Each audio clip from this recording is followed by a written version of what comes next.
What's up, comic fans? And it's time for that new comic book day haul plus review. So we're gonna get into the books. We'll talk about them a little bit. We got some 50 centers. We got books from this week, and then we got like one book from a couple of weeks ago. So we'll get into all the books right after this. Spartans! What is your profession? Welcome back.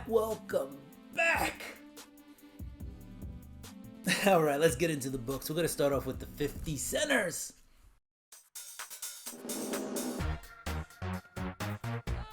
So this is Tales from the Age of Apocalypse. I believe this is the only book in the series. I could be wrong, but when I scanned it, it came up as issue 0, and I didn't see any other issues.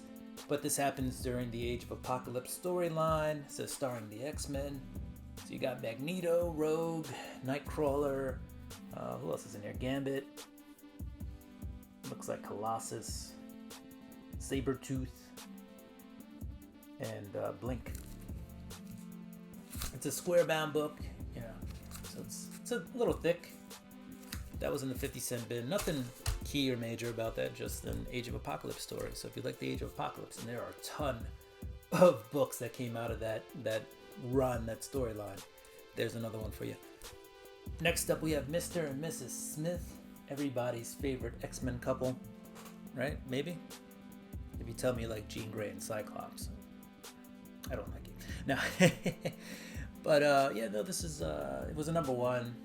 It was in the 50-cent bin, so I said let me pick that up. I believe 2 and 3 are key issues. 2 I believe has the cameo. I forget the name of the kid, but it's the cameo appearance of the daughter of Lalandra and Professor X, and then 3 is the first full appearance.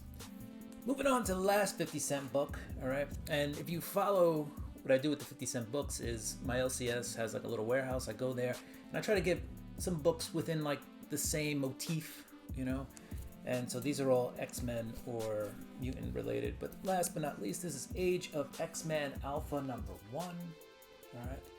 Nothing key again about this book. This is just a straight Phil Noto cover. That's it. That's all we got here. So yeah, got that Mr. and Mrs. X.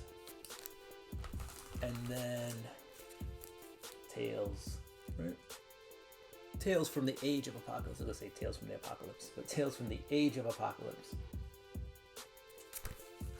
Not to be confused with Tales from the Crypt Keeper? Tales from the Crypt? Tales from the Crypt, that's what it was. Alright, let's move on to this week's books.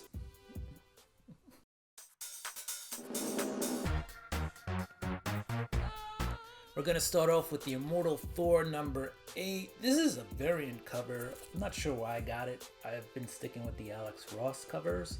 So this was in my pull box. So I think the wrong cover just got pulled. It wasn't the Alex Ross. But whatever.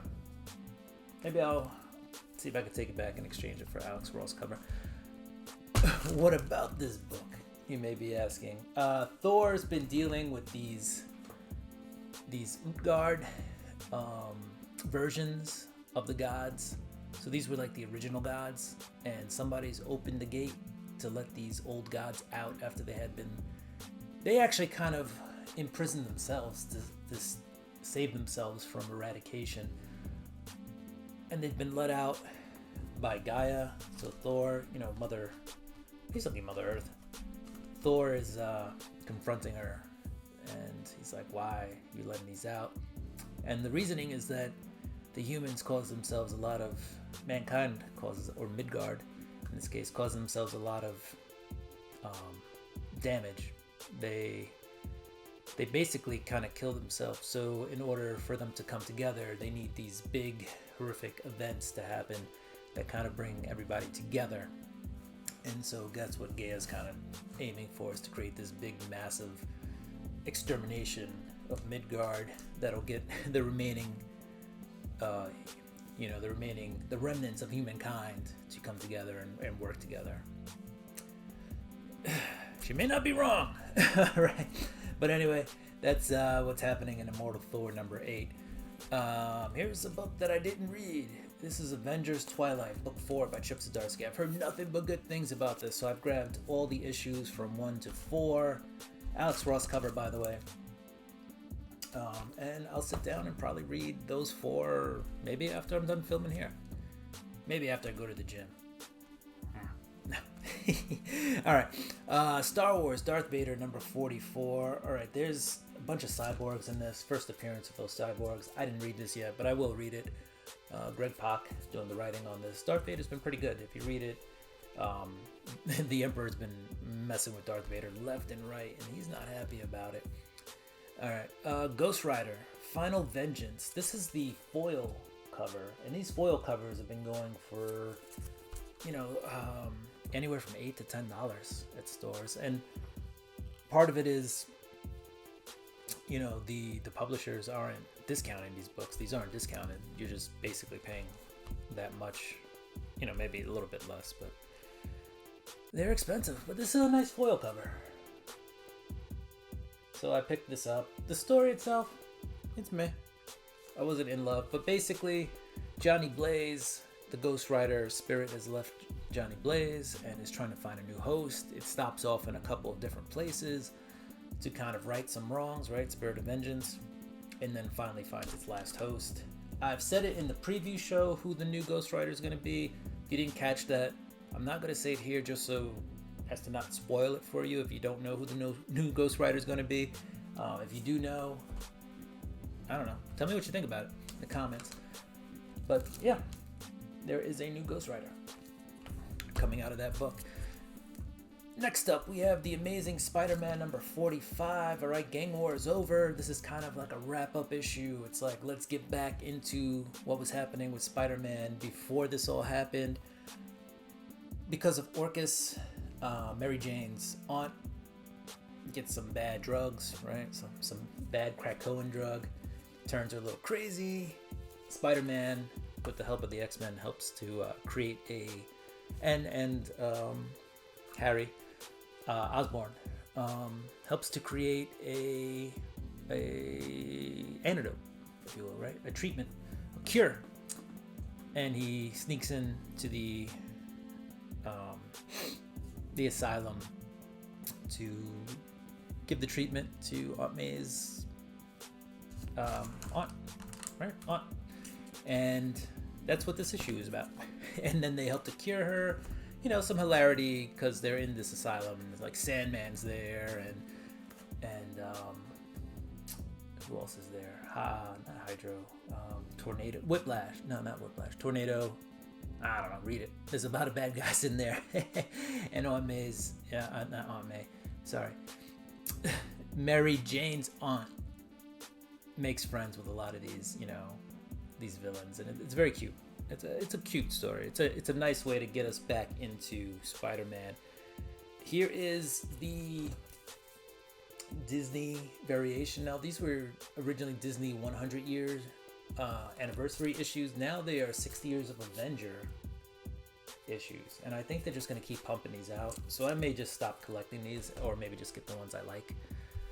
But we're done with the Disney 100 What If issues now. These are What If. Now it's Avengers. All right. Last but not least, out of Marvel, this is Ultimate Black Panther number 2. And this is kind of explaining to us, so Ultimate Black Panther 1 introduced us to the world.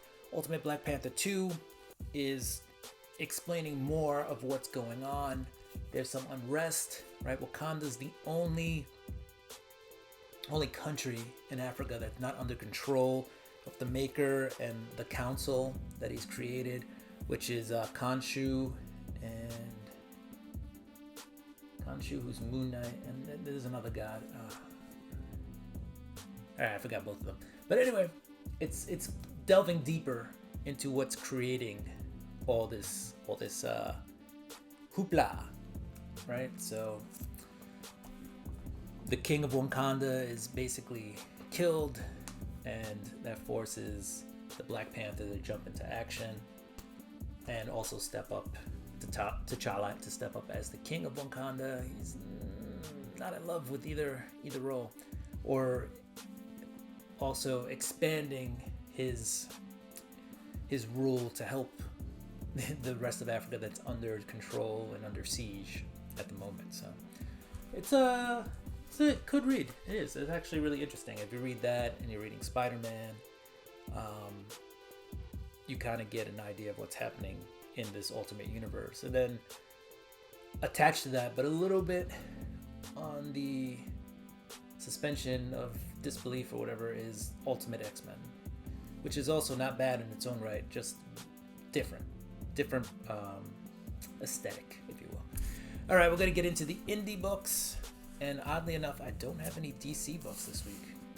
I mean, a few of you may have just already tuned out because I didn't have any DC books. We're going to start off with the Lucio Perillo Thundercats 2 issue. Declan Shalvey is doing a good job. I wouldn't say, I'm not reading this clamoring for the next issue, but they did enough in here to keep me intrigued, right? The Thundercats have crashed on Third Earth, and, they're getting their bearings. They've already fought the mutants. If you're familiar with Thundercats, you might know what I'm talking about. If not, then you're like, what's happening? What are you talking about? But the main players, the main characters have been introduced in that book.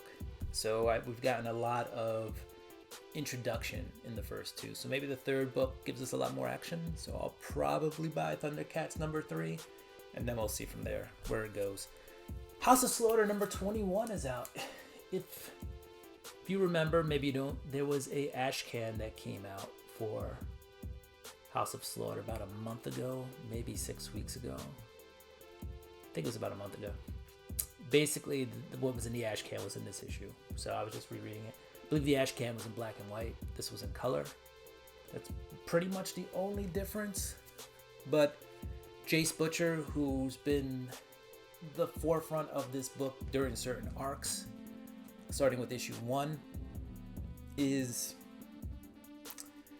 faced with a lot of trials and tribulations up to this point, and now he has a friend who's kind of or an acquaintance who's kind of a future soothsayer, like can see the future in some ways, and they tell him, hey, the people who killed your parents, and the people who killed your boyfriend, and the people who stole one of your kids and all that, they're all together and all ganging up. You should get out of town. And Jace is like, what? Everybody in the same place at the same time who have destroyed my life? It's time to go hunting. And that's pretty much the premise of this book. So Jace Butcher is about to slaughter some people. Maybe you would say butcher some people. All right, moving on. Last but not least, we read Transformers out of Skybound Image. Issues 5. Dope cover. Yes, that is Megatron's canon, and that is Optimus Prime's arm reaching for it. Right? And that is Optimus Prime's reflection in the canon. And then we read issue number 6. And yes, that is Optimus Prime on the floor. And Sparky, who's Spike's dad, standing over him. No, that has nothing to do with, Sparky didn't, kill Optimus Prime. Optimus Prime does go down at one point, though, and he is badly hurt. But he does survive. He does survive. Somebody does perish. Pretty sure they're dead. Pretty sure. But we can confirm that with the rest of the series. This is brutal, this Transformers. This is not the Transformers you grew up with as an adult. I mean, if you watch the animated movie, there is a lot of trauma attached to that movie. But otherwise, the animated series wasn't that gruesome, for lack of a better word. There's a lot of stuff happening in this book where I'm like, oh, damn. I don't know how you're supposed to let a kid read this book. It's definitely Transformers for adults, right? For those of us who grew up with Transformers and now old enough to see humans get squished. But anyway, comic fans, that was my comic haul plus review. Hopefully you enjoyed it. If you like the content, don't forget to like, subscribe, hit that notification bell. Go ahead and throw me a thumbs up and comment down below. Do what you do. I'm going to do what I do. I'm going to get ready for next week's books. Peace! Deuces!